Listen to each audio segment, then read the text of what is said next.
educational qualifications for candidates. Educational qualifications are not relevant to all kinds of jobs. The relevant qualification for selection to the Indian cricket team, for example, is not the attainment of educational degrees but the ability to play cricket well.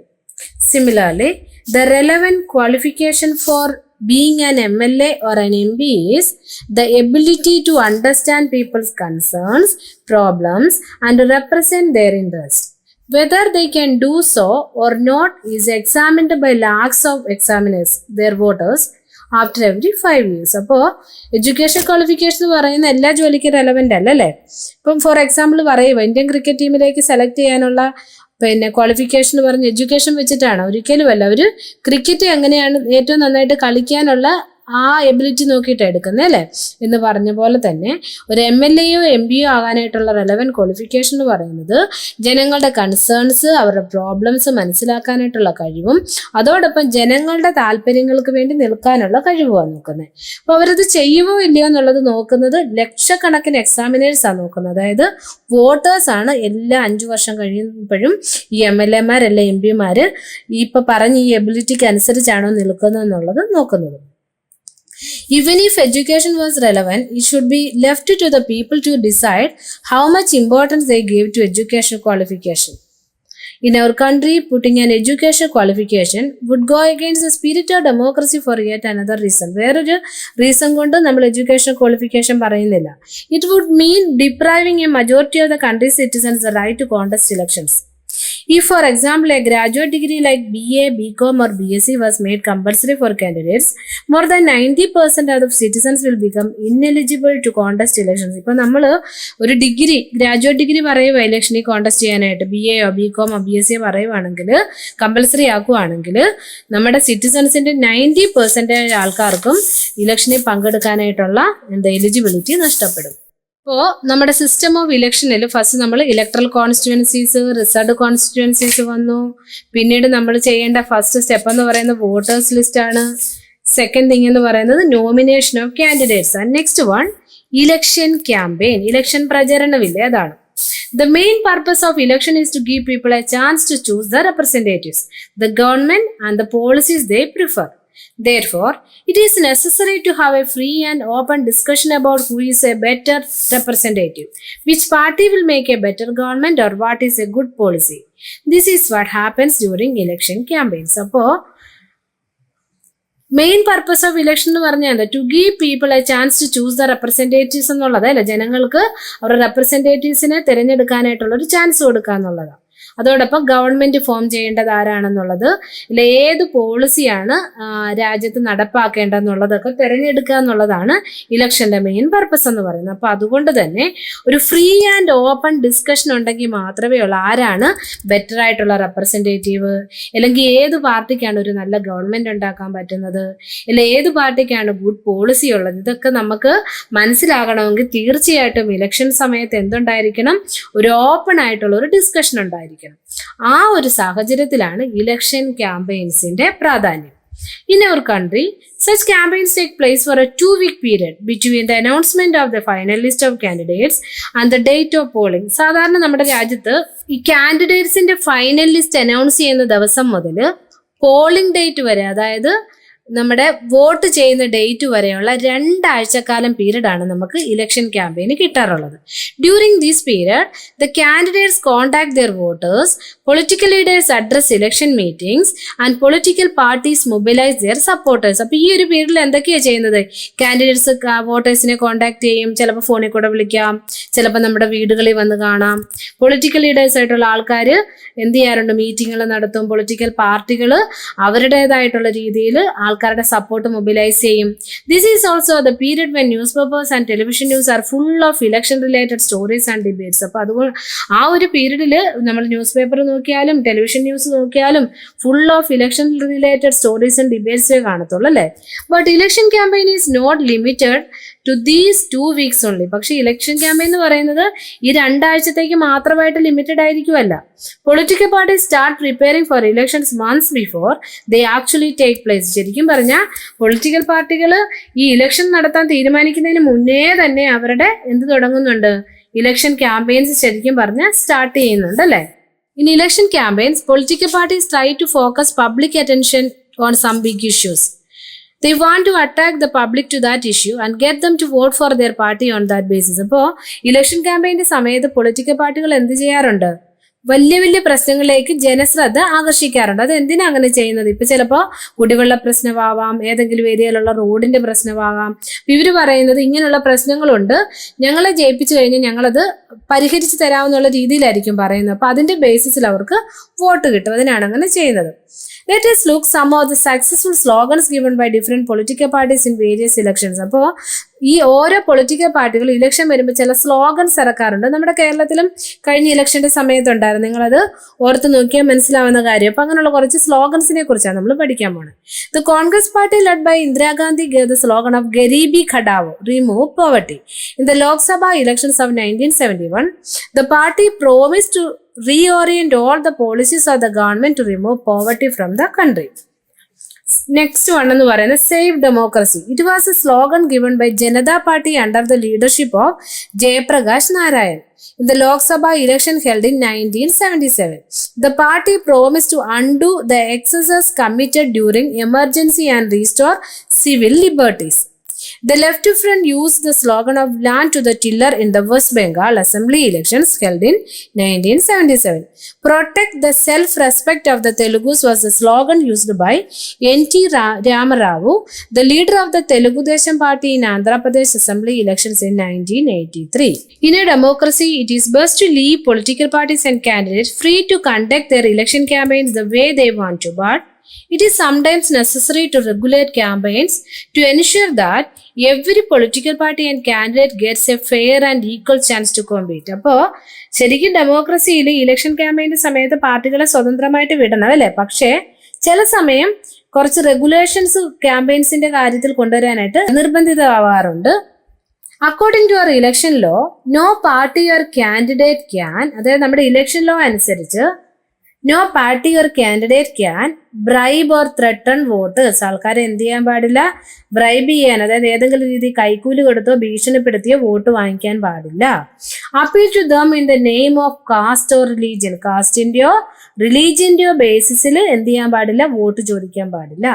Use government resources for election campaign, ഗവൺമെന്റിന്റെ resources election campaign ഉപയോഗിക്കാൻ പാടില്ല. And spend more than rupees 25 lakh in a constituency for a Lok Sabha election or rupees 10 lakh in a constituency in an assembly election. അതോടൊപ്പം തന്നെ 25 lakh കൂടുതൽ പണം ലോക്സഭ ഇലക്ഷന് മുടക്കാൻ പാടില്ല. 10 lakh കൂടുതൽ പണം മുടക്കാൻ പാടില്ല? അസംബ്ലി ഇലക്ഷന് മുടക്കാൻ പാടില്ല.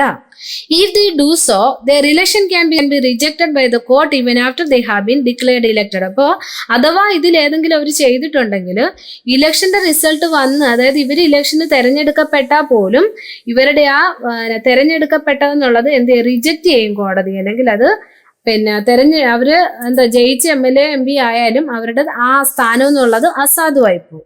In addition to the laws, all the political parties in our country have agreed to a model code of conduct for election campaigns. ഇത് കൂടാതെ, ഈ ഇലക്ഷൻ ലോ കൂടാതെ നമ്മുടെ രാജ്യത്തുള്ള പൊളിറ്റിക്കൽ പാർട്ടികൾ എന്ത് ഫോളോ ചെയ്യണം? ഒരു model code of conduct follow ചെയ്യണം for their election campaigns. According to this, no party or candidate can use any place of worship for election propaganda. അതായത് ഇലക്ഷൻ പ്രചരണത്തിന് വേണ്ടി വർഷിപ്പ് പ്ലേസുകൾ ഉപയോഗിക്കാൻ പാടില്ല. Use government vehicles, aircrafts and officials for elections. And once elections are announced, ministers shall not lay foundation stones of any projects, take any big policy decisions or make any promises of providing public facilities. അതായത് election date announce ചെയ്ത് കഴിഞ്ഞ് ഒരു minister പോലും എന്ത് ചെയ്യാൻ പാടില്ല?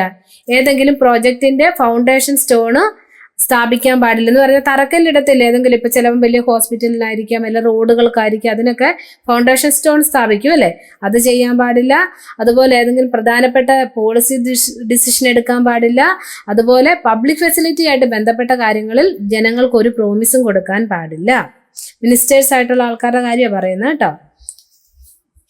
Next, polling and counting of votes. അടുത്ത നമ്മുടെ സിസ്റ്റം ഓഫ് ഇലക്ഷന്റെ അടുത്ത സ്റ്റെപ്പ് എന്ന് പറയുന്നത് polling and counting of votes ആണ്. The final stage of an election is the day when the voters cast or poll their vote. The day is usually called the election day. അതായത് ഇലക്ഷന്റെ final stage എന്ന് പറയുന്നത് എന്നതാ? ജനങ്ങൾ vote ചെയ്യുന്ന ദിവസം ആ ഡേക്ക് പറയുന്ന പേരാണ് election day. Every person whose name is on the voters list can go to a nearby polling booth situated usually in a local school or a government office. അപ്പോൾ വോട്ടേഴ്സ് ലിസ്റ്റ് പേരുള്ള ആൾക്കാരെല്ലാവരും എന്ത് ചെയ്യണം? തൊട്ടടുത്തുള്ള polling ബൂത്തിൽ പോകണം. ആ polling booth എന്ന് പറയുന്നത് മിക്കവാറും ഒരു സ്കൂളോ അല്ലെങ്കിൽ ഒരു ഗവൺമെന്റ് ഓഫീസോ ആയിരിക്കും.